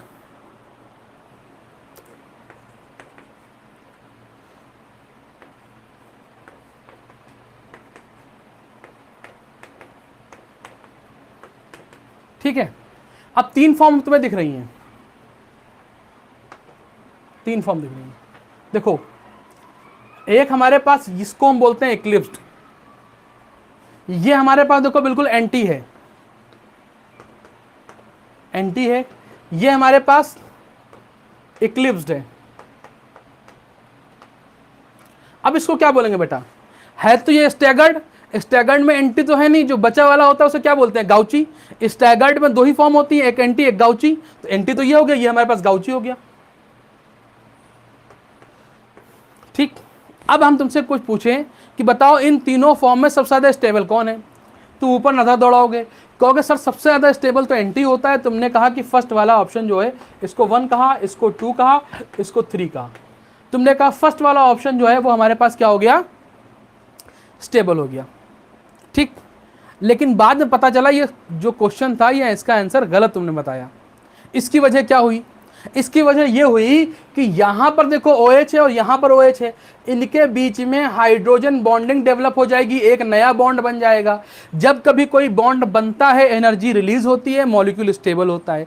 बॉन्डिंग होती ही इसलिए है ताकि पोटेंशियल एनर्जी मिनिमाइज हो जाए और स्टेबिलिटी मैक्सिमम हो जाए। क्लियर नहीं क्लियर? तो यहां पर एक हाइड्रोजन बॉन्ड बना, हाइड्रोजन बॉन्ड बनने की वजह से जो गाउची वाली फॉर्म थी वो एंटी वाली फॉर्म से जो है ज्यादा स्टेबल हो गई। अब दिक्कत आ गई, सर ये तो आप चीटिंग कर रहे हैं, पहले तो आपने कुछ और बताया था, एंटी बताया था, अब ये आ जाएगा तो हम ये कर नहीं पाएंगे। आधे से ज्यादा बच्चा रोना शुरू कर देगा कि ऐसा कैसे ऐसा कैसे।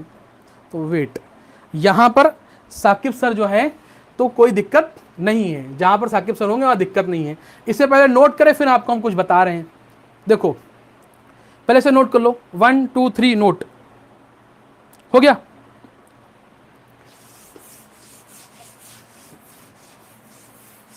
देखो जैसे मान लिया हमारे पास एक ग्रुप ये है और यहां पर CH2 है और यहां पर CH2 है। ठीक है, ये 2 कार्बन है, 2 कार्बन है ना, एक पे कोई एक ग्रुप ये है और एक ग्रुप ये है। ठीक, एक ग्रुप ये है, या यहां पे OH ले लो या कुछ भी ले लो, मान लिया OH ले लिया।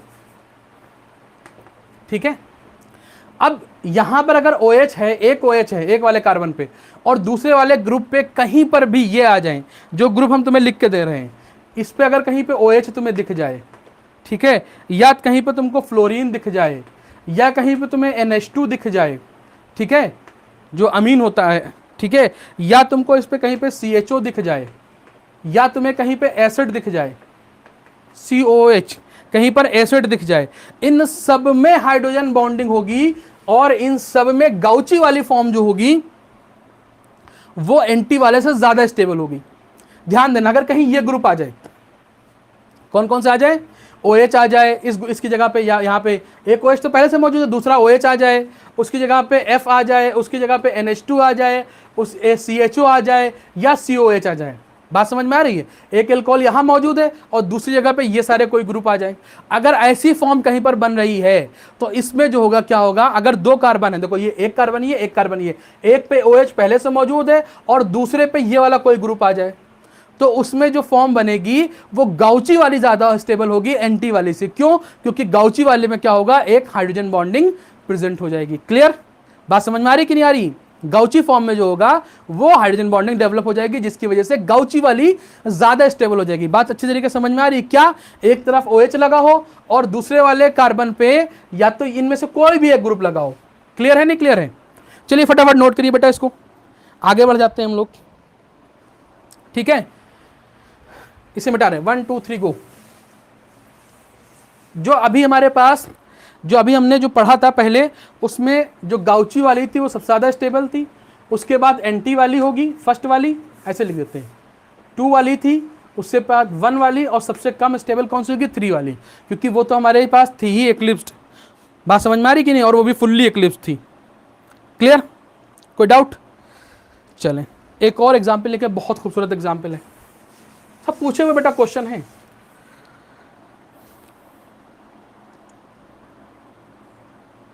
लिखो बेटा, मोस्ट स्टेबल कन्फर्मर ऑफ 3 अमीनो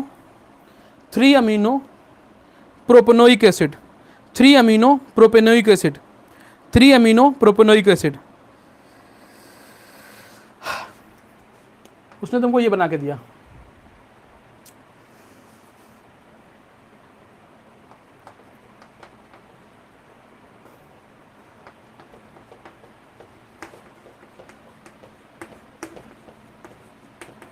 तुमसे पूछेगा इसमें कंफर्मेशन होगी, हो बिल्कुल होगी, ये कार्बन पकड़ लो, ये कार्बन पकड़ लो, ठीक है। अब जरा देखना, इसमें सारी फॉर्म तो बनेगी। अब इसमें ये तुमसे ये पूछ रहा, तो मेन चीजें बता रहे हैं तुमको, जो क्वेश्चन ओरिएंटेड बातें हैं वो सारी बताएंगे, ठीक है। तुमसे ऐसे पूछेगा सबसे जो स्टेबल फॉर्म है वो कौन सी बनेगी, जरा देखना इसको, इसको इस तरीके से बना रहे, ये हमारे पास इस तरीके से ये गोला बना दिया हमने, ठीक है। यहाँ पर हमने क्या किया, COH को ऊपर बना रहे हैं, चलो NH2 को ऊपर बना दो, इधर से ही ले लेते हैं, ये वाला कार्बन बना रहे हैं तो इस पर 2 H लगा दिए, ठीक है। अब इसमें 2 फॉर्म बना रहे हैं, एक हम बनाएंगे यहाँ पर एंटी, और एक हम बनाएंगे बीच में गाउची, ठीक है। गाउची भी स्टेगर्ड होती है, एंटी भी स्टेगर्ड होती है, आपको पहले मालूम है। तो एक में हमने COH यहाँ बना दिया, ठीक है, और 2 हाइड्रोजन बचे, तो एक हाइड्रोजन यहाँ पे लगा दिया और एक हाइड्रोजन यहाँ पे लगा दिया, दिस इज गाउची। अगर इसकी हम लोग एंटी बनाए तो क्या बनेगा बेटा, देखो ये बनाया, बना दिया, ये बना दिया, COOH यहाँ पे हो जाएगा बिल्कुल अपोजिट, H यहाँ पर एक और एक H है, देखो स्टैगर्ड दोनों ही हैं, बट इसमें एक एंटी है और एक हमारे पास क्या है, एक हमारे पास एंटी है और एक हमारे पास क्या है, जल्दी बताओ, एक ये हमारे पास एंटी है, वो हमारे पास क्या हो जाएगी बेटा, गाउची फॉर्म हो जाएगी। क्लियर नहीं क्लियर, बात समझ में आ रही कि नहीं आ रही, बोलो बेटा।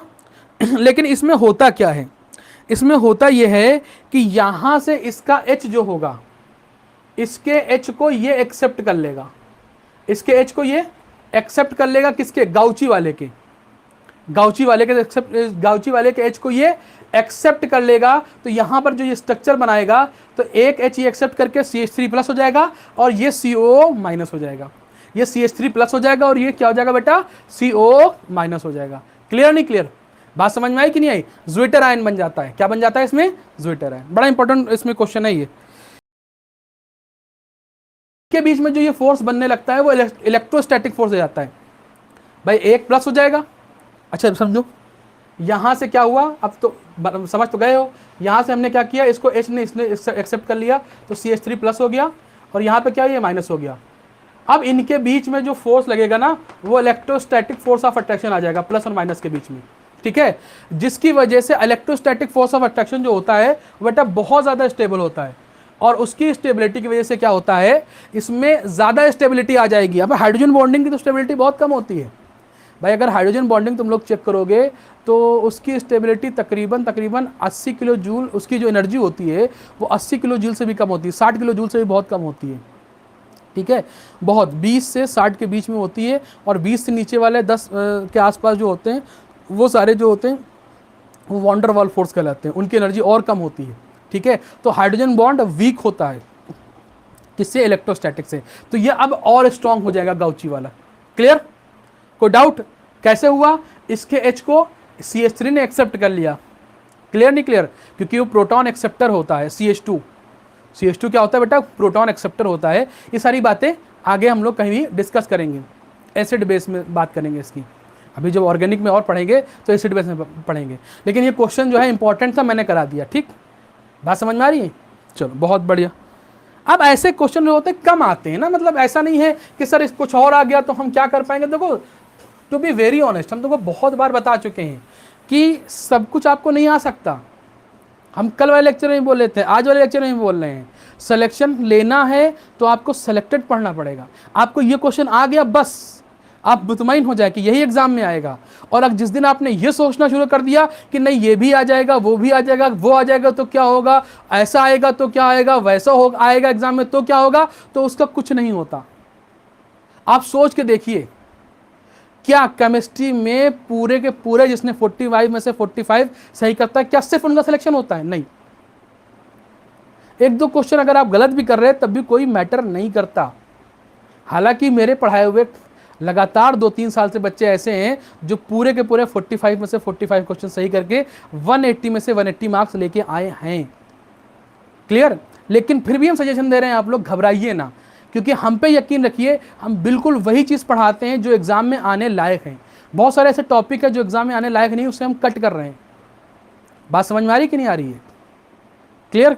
बहुत सारे ऐसे जो टॉपिक हैं जो एग्जाम में नहीं आ रहे हैं, पूछे जा रहे हैं, या बहुत ज़्यादा बियॉन्ड जा रहे हैं, तो उससे हम थोड़ा सा हटाए दे रहे हैं। हम सिर्फ एग्जाम ओरिएंटेड पढ़ा रहे हैं ताकि आपका एग्जाम में रिजल्ट अच्छा बेहतर बने। क्लियर? चलिए, बहुत बढ़िया। ज़रा देखिए इसके आगे वाली बात। अब इसका आगे क्वेश्चन अगर हम तुमसे पूछें, ज़रा देख के बताओ।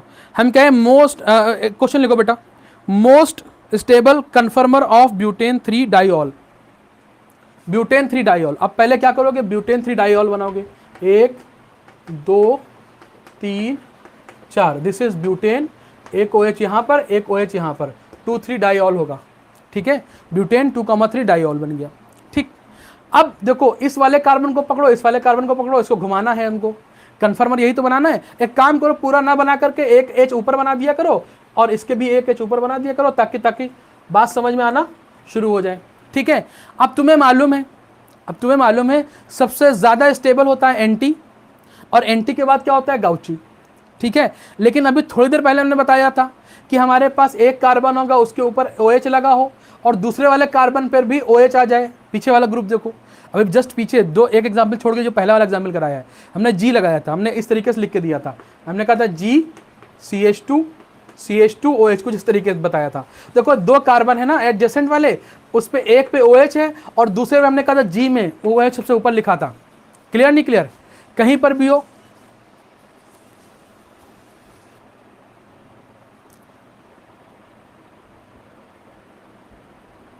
ठीक, देखिए बेटा, क्लियर नहीं क्लियर? तो यहां पर ये चीजें हमने देखी।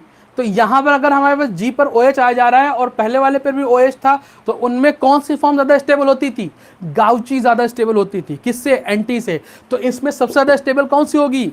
गाउची। गाउची के बाद क्या होगा? एंटी। अब जैसे ऑप्शन मिल जाए आपको, 4 ऑप्शन देगा, एंटी, गाउची और उसके बाद देगा स्टेगर्ड, तो जबरदस्ती स्टेगर्ड दे देगा, एंटी, गाउची, स्टेगर्ड, एक्लिप्स। तो आपको क्या सबसे ज्यादा स्टेबल इसमें क्या होगी बेटा? गाउची होगी। क्लियर? कोई डाउट? चलें बेटा, से नोट करें फटाफट। आई थिंक चीजें आप लोगों को बहुत बेहतर तरीके से समझ में आ रही हैं। ठीक है, अब ये क्वेश्चन जो हम पूछने जा रहे हैं, ये क्वेश्चन बड़ा इंपॉर्टेंट है, आप लोग बताएंगे प्लीज। 2 क्वेश्चन हम लगातार पूछेंगे, बहुत बेहतरीन क्वेश्चन पूछेंगे, इसमें इल्यूजन आएगा। जरा देखिएगा,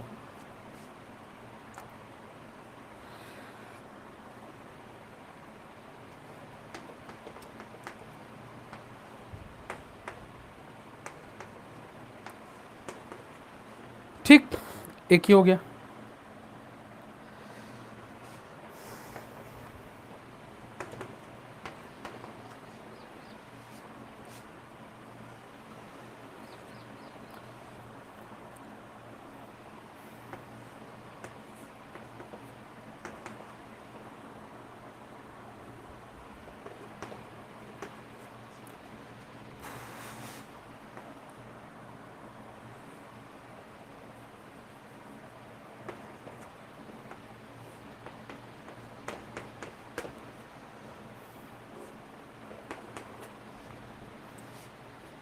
चलो, क्वेश्चन कुछ इस तरीके से है, हम पूछें आपस में क्या ये दोनों कन्फर्मर हैं? क्वेश्चन हमने तुमसे पूछा ये दोनों कन्फर्मर हैं? देखोगे तुम लोग इसको? ठीक, एग्जाम में आपका क्वेश्चन आया, दिस कंपाउंड शो, जो ये कंपाउंड है शो, ऑप्शन नंबर दिया कन्फर्मेशनल आइसोमेरिज्म। ऑप्शन नंबर दो दिया ऑप्टिकल आइसोमेरिज्म। ऑप्शन नंबर 3 दिया ज्योमेट्रिकल आइसोमेरिज्म। ऑप्शन नंबर 4 दिया पोजिशनल आइसोमेरिज्म। बताओ क्या होंगी? ये चारों में से कोई नहीं शो करेगा। ठीक, अब तुम लोग तो होशियार बच्चे हो ना, तो जैसे ही देखोगे कहोगे अच्छा ये बना दिया, ये न्यूमन टाइप का कुछ दिख रहा है, और सर ने मतलब जो बिल्कुल एकदम वहां पे एग्जाम में दिखेगा, अच्छा ये ऐसे ही बच्चे होते हैं, दिखा बेटा अच्छा ये तो सर ने पढ़ाया था, कोई ऐसे गोल गोल बनाया था न्यूमन में, और टॉपिक हमें याद आ रहा है कन्फर्मेशनल में, तो कहोगे अरे वाह ये तो हमको मिल गए, आपने फटाक फटाक से आंसर लगा दिया, ये कन्फर्मर हो गए, कन्फर्मेशनल आइसोमेरिज्म हो गई। जबकि नहीं, ये कन्फर्मेशनल आइसोमेरिज्म शो नहीं करते। ऐसे ही बच्चे होते हैं जब एग्जाम से, जैसे एग्जाम से बाहर निकलते हैं उनसे पूछो हाँ भाई पेपर कैसे हुआ, सर बहुत अच्छा हुआ, पूरा 650 नंबर पूरे बताएंगे, 650। ऑटो में बैठ के घर आते आते उनके 50 नंबर घट जाते हैं। जैसे घर पहुंचेंगे थोड़ा डिस्कशन हुआ बच्चों से रास्ते में, और पता लगा 50 नंबर घट गए, 600 पे आ गए। ठीक है, शाम होते होते होते होते जैसे ही उनसे पूछो कि भैया कितने हुए, अभी आंसर की नहीं मिलाई है, उनसे पूछो कितना हुआ, वो 500 पे आ जाते हैं, क्योंकि कुछ क्वेश्चन वो किताबों से मिला चुके होते हैं। और जैसे ही आंसर की आती है तो वही बच्चे फिर 350 300 पे आ जाते हैं। इतना ही ज़्यादा उनको कॉन्फिडेंस होता है। क्यों? क्योंकि वो ढंग से पढ़ते नहीं हैं, उन्हें लगता है सब हवा में हो जाता है। अगर तुम इसको अच्छी तरीके से देखो तो यहां पर स्ट्रक्चर चेंज हो गया। स्ट्रक्चर कैसे चेंज हुआ? देखो सोचो, ये वाला कार्बन सबसे ऊपर है, उस पर 2 मिथाइल ग्रुप लगे हुए हैं, एक हाइड्रोजन लगा हुआ है, इसके पीछे 3 हाइड्रोजन है। क्लियर नहीं क्लियर? इसमें क्या हुआ, इस वाले में जो आगे जो ये ऊपर वाला कार्बन है, इसमें से एक मिथाइल तोड़ ली गई है और पीछे वाले कार्बन को दे दी गई है। देखो इसमें एक मिथाइल बची है, एक मिथाइल पीछे वाले कार्बन को दे दी गई है। अगर एक कार्बन को तोड़ के तुम किसी और दूसरे कार्बन पे लगा दोगे जाके, तो फिर वो हमारे पास कौन सी आइसोमेरिज्म होती है? Chain isomerism. बात समझ में आ रही है? और अगर आपको बिल्कुल ऐसे भी ना समझ में आए तो चेन आइसोमेरिज्म हो रही है कि नहीं हो रही है, तो हम इसको बना भी सकते हो अलग से। क्लियर नहीं क्लियर? आपने बनाया ये कार्बन, ठीक है, उस पर 2 मिथाइल लगाए, देखो एक मिथाइल ये लगा दो CH3, एक मिथाइल ये लगा दिया CH3, और चूंकि एक H है तो एक H लगा रहने दो। फिर दूसरे वाले को भी बना लो, देखो ये कार्बन हो गया, उस पर तीनों हाइड्रोजन है, देखो ये हमारे पास CH3 सॉरी H, और ये हमारे पास H, यहाँ पास H। ठीक है, इसमें से हुआ क्या, इसमें से एक मिथाइल को यहां से तोड़ा गया, इसको हम यहां पे लगाए दे रहे हैं, देखो ये मिथाइल, इसका H इसको दे देंगे, इसको जो ये बन रहा है देखो यही तो बन रहा है, इसके इस मिथाइल को तोड़ के यहां पे लगाए दे रहे हैं, तो यहां पे क्या बन जा रहा है, ये CH3 बन जा रहा है, और यहां पर 2H, एक H तो पहले से मौजूद था, और यहां पर क्या हो गया, एक CH3 आ गया, एक CH3 आ गया, एक H पहले से मौजूद था और एक और H पहले से मौजूद था। ठीक है, तो यहां पर क्या हुआ, ये हमारे पास चेन आइसोमेरिज्म होंगे। देखो यहां पे चेन दोनों की अलग अलग बन रही है, दोनों की चेन अलग अलग बन रही है। ठीक है, तो इसको हम लोग क्या बोलते हैं, चेन आइसोमेरिज्म। चेन आइसोमेरिज्म, तो ये दोनों आपस में क्या है, चेन आइसोमर। ध्यान देना क्या है आपस में, चेन आइसोमर। ये हमारे पास कन्फर्मर नहीं है, चूंकि इनका स्ट्रक्चर चेंज हो गया तो कन्फर्मर तो हो ही नहीं सकते। अगर स्ट्रक्चर चेंज हो रहा है तो ना वो कन्फर्मर हो सकते हैं, ना वो ऑप्टिकल हो सकते हैं, ना वो ज्योमेट्रिकल हो सकते हैं, तो फिर स्ट्रक्चरल में पहुंच जाएंगे। स्ट्रक्चरल में क्या हो सकते हैं, जो 6 तरीके की बताई थी उनमें से कोई एक होगा। इसमें कौन सी वो आइसोमेरिज्म होगी बेटा, चेन आइसोमेरिज्म होगी। कौन सी होगी बेटा, चेन आइसोमेरिज्म होगी। क्लियर नहीं क्लियर? चले बेटा एक और क्वेश्चन बताएं, इससे मिलता जुलता बढ़िया सा।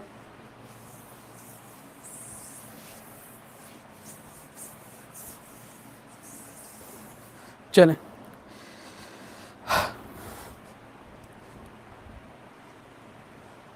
देखो सारी क्वेश्चन को अच्छे तरीके से समझ लेना।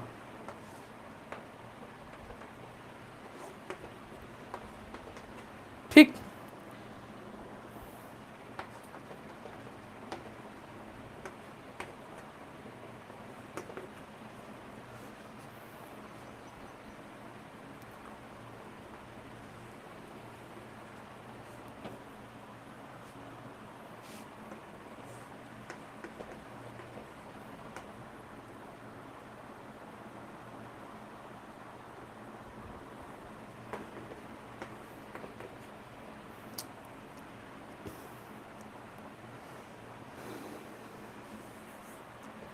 यहां पे क्लोरीन लगा लो ऐसे। ठीक है,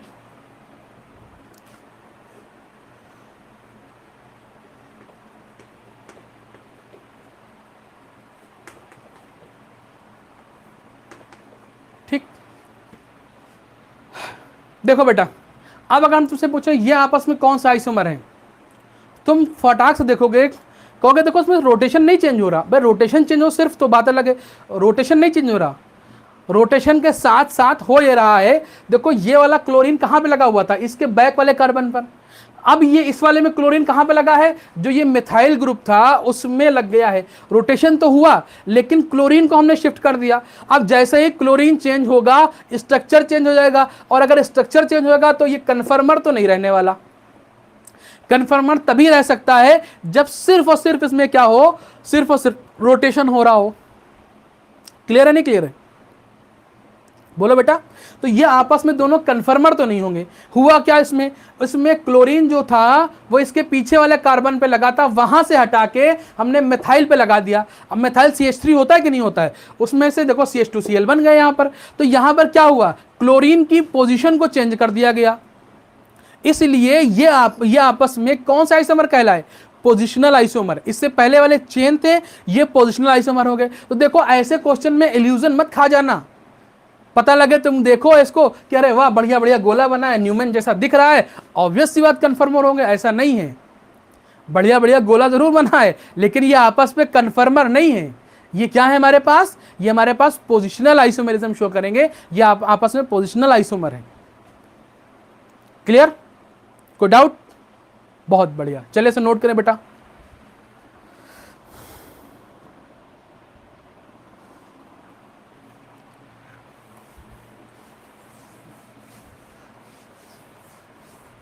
हेडिंग डाल दे बेटा, स्टेबिलिटी ऑफ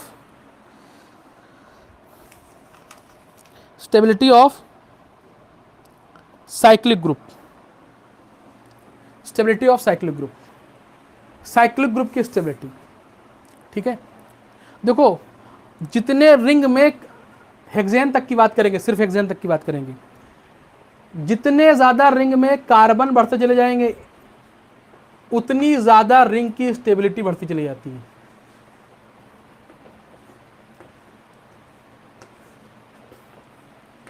हालांकि पिछली बार हमने जब इसको पढ़ाया था तो थोड़ी सी डिटेलिंग ली थी। यहां पर हम लिखाई विखाएंगे कुछ नहीं, सिर्फ बताएंगे कि बच्चों को जिज्ञासा बहुत होती है। इसमें नंबर ऑफ कार्बन के बढ़ने से कोई फर्क नहीं पड़ता। एक थ्योरी थी बेयर्स स्ट्रेन थ्योरी। क्या थी बेटा, Bayer's strain theory. Bayer's strain theory से इसको जो है, इसमें जो क्या बोलते हैं, स्ट्रेन आ जाता है।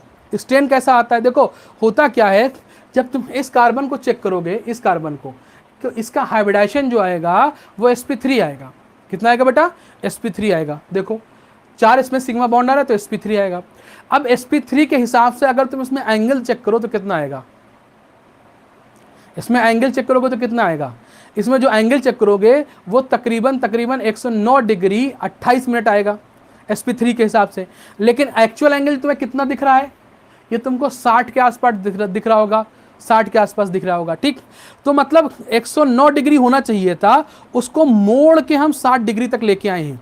अगर जो उसकी रिलैक्सिंग पोजीशन है वो 109 डिग्री है, ठीक है, और उसको मोड़ के हम 60 तक ले आए, तकरीबन आधा कर दिया हमने एंगल, तो उसमें एक स्ट्रेन आएगा कि नहीं आएगा। भाई कोई चीज़ एकदम सीधी हो, उसको तुमने सीधी नहीं, मतलब उसका एंगल हो अपना एक, और उसके एंगल से हम इसको डिस्टर्ब कर दें, मोड़ दें, तो उसमें एक स्ट्रेन आएगा।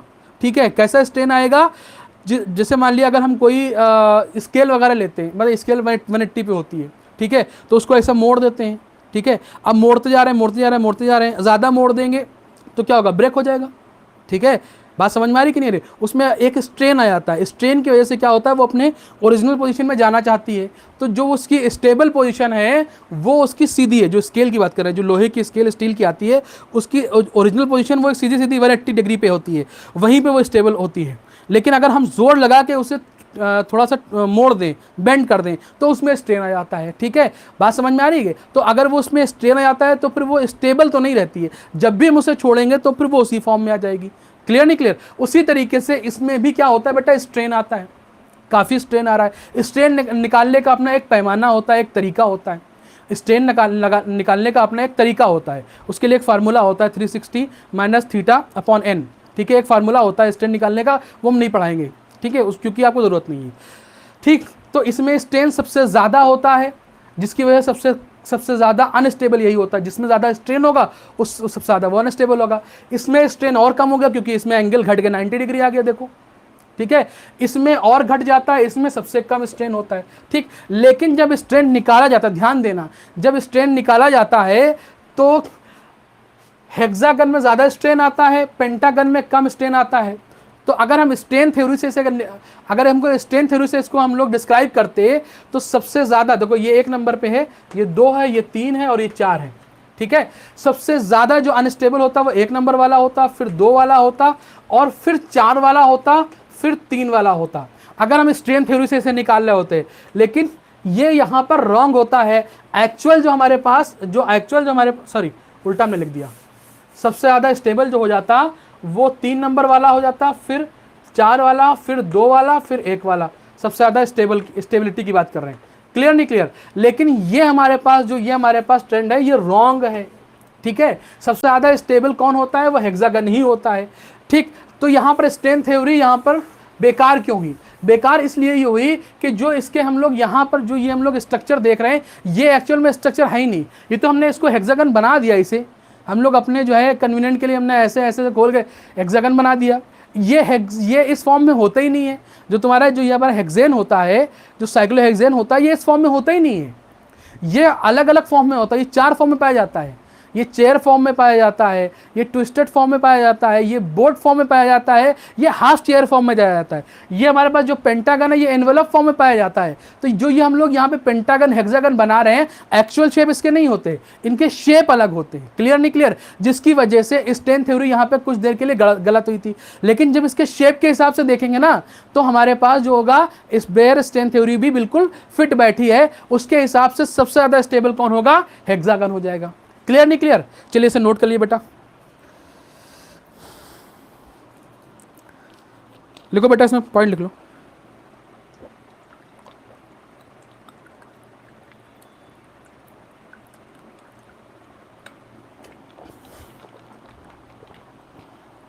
लिखिए बेटा,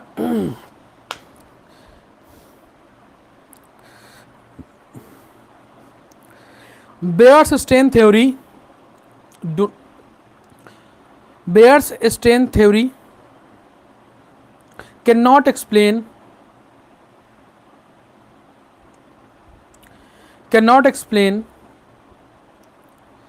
stability of higher than cyclohexane.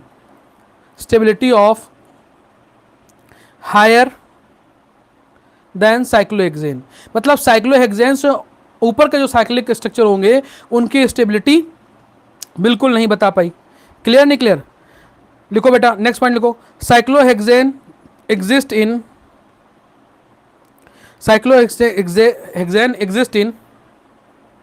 पहले नंबर पे देखो चेयर बनाते हैं, इसे मिटा देते हैं।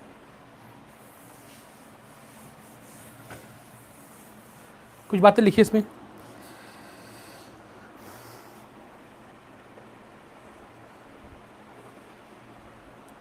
क्लियर?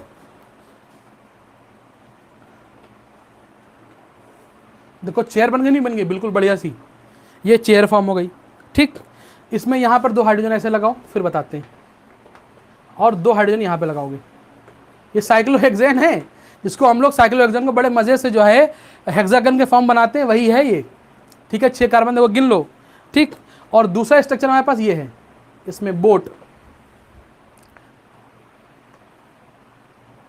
ठीक है। ये देखो,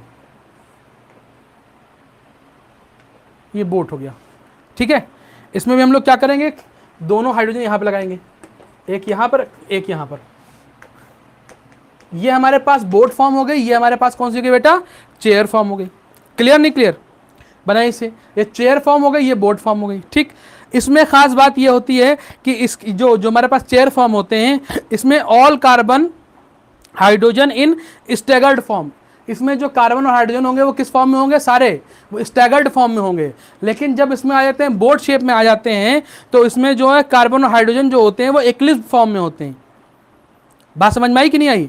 ये हमारे किस फॉर्म में होते हैं? इक्लिप्स फॉर्म में होते हैं। इसकी वजह क्या होती है? इसकी वजह ये होती है बेटा कि जो हमारे पास हाइड्रोजन होते हैं वो बहुत ज़्यादा क्लोज हो जाते हैं, जिसकी वजह से क्या होता है, उनमें रिपल्शन हो जाता है। रिपल्शन की वजह से वो इक्लिप्स हो जाते हैं। और ये कैसे होते हैं बेटा? स्टैगर्ड होते हैं। क्लियर नहीं क्लियर? बात समझ में आई कि नहीं आई? बोलो बेटा। इक्लिप्स होने की वजह से इसमें क्या होता है? रिपल्शन हो जाता है। नोट हो गया? दो फॉर्म इसकी और बनाइए बेटा, इसे मिटा रहे हैं हम, लिख लीजिएगा। जब हमने बोला है ये बातें, जब लेक्चर अवेलेबल हो जाए तो इसे लिख लीजिएगा सारी बातें आप लोग। अगर आप लोग अभी नहीं लिख पा रहे हैं, जो हम बोल रहे हैं वो नहीं लिख पा रहे हैं, तो जो वीडियो आ जाएगा तो उसे पॉज कर करके सारी बातें ये लिख लीजिएगा। क्लियर? बात समझ में आई? चलें, इसकी दो फॉर्म और लिखिए। एक कुछ इस तरीके से,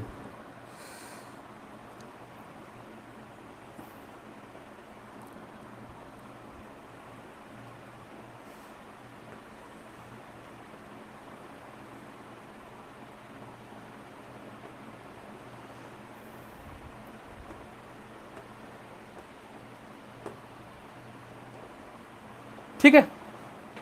देखो, 1 2 3 4 5 6, 6 हैं। अब ये तुमको कुछ कुछ एकदम ट्विस्टेड बोट नहीं लग रहा है? बोलो बेटा। जो बोट थी उसको हमने ट्विस्ट कर दिया, तो ये ट्विस्टेड बोट की फॉर्म में नहीं आ गया? ये जो फॉर्म आती है ये ट्विस्टेड बोट होती है। कैसी होती है बेटा? Twisted boat. और एक हमारे पास होती है हाफ चेयर। हाफ चेयर देखो, ये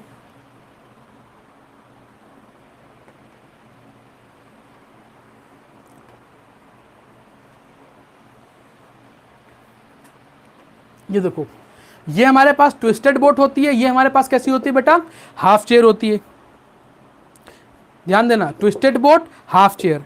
इसके बारे में सबसे इंपॉर्टेंट बात ये लिख लेना, सबसे इंपॉर्टेंट बात जो होती है ट्विस्टेड बोट में, इसके पास जो सारे का जो इसके पास जो होते हैं, ये ऑप्टिकली एक्टिव होता है। जो हमारे पास ट्विस्टेड बोट होती है बेटा, ये ऑप्टिकली एक्टिव मॉलिक्यूल होता है, जबकि इसके पास कोई भी कायरल कार्बन नहीं होता। इसमें एक पॉइंट लिख लीजिएगा, it is optically active without any chiral carbon. बिना कायरल कार्बन होने के बावजूद जो हमारे पास साइक्लोहेक्सेन होता है, उसका जो ट्विस्टेड बोट फॉर्म होता है वो क्या होता है? ऑप्टिकली एक्टिव होता है। क्लियर नहीं क्लियर? बात समझ में आ गई? चले बेटा। अच्छा, इसमें सब में जो है, सब में वो लिख लीजिए, स्टेबिलिटी ऑर्डर सबसे ज़्यादा चेयर फॉर्म होती है। चेयर से कम जो स्टेबिलिटी होती है वो हमारे पास ट्विस्टेड बोट की होती है, और उसके से कम जो होती है वो बोट की होती है, और सबसे कम जो होती है वो हाफ चेयर की होती है। ये स्टेबिलिटी ऑर्डर है। हाफ चेयर की स्टेबिलिटी सबसे कम होती है। क्लियर नहीं क्लियर? सबसे ज़्यादा चेयर फॉर्म स्टेबल होता है, फिर बोट होती है, फिर ट्विस्टेड बोट होती है, फिर बोट होती है, और फिर हमारे पास हाफ चेयर होता है। क्लियर? बेटा आवाज़ बिल्कुल क्लियर हो रही होगी, लेकिन अगर आपको लिखा हुआ नहीं दिख रहा होगा तब जो हम जो बोल रहे हैं उसी को आप लोग कॉपी पेन लेके लिख भी लिया करें। ठीक है? चल,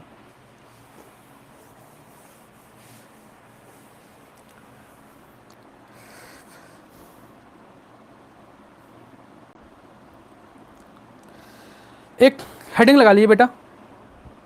हेडिंग क्या लगा लिए? एक छोटा सा नोट के लिए, एनओटी नोट। नोट लिखो, ऑर्थो सब्स्टिट्यूटेड बाई फिनाइल। ऐसे लिखो, optical isomerism in, optical isomerism in ortho substituted, ortho substituted, ortho substituted biphenyl. देखो बाईफिनाइल तो ये होता है,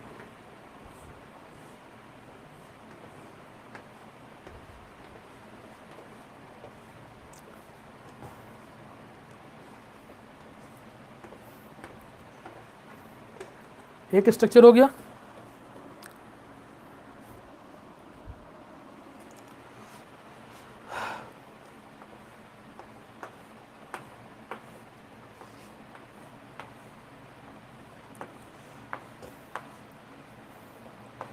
दूसरा स्ट्रक्चर हो गया।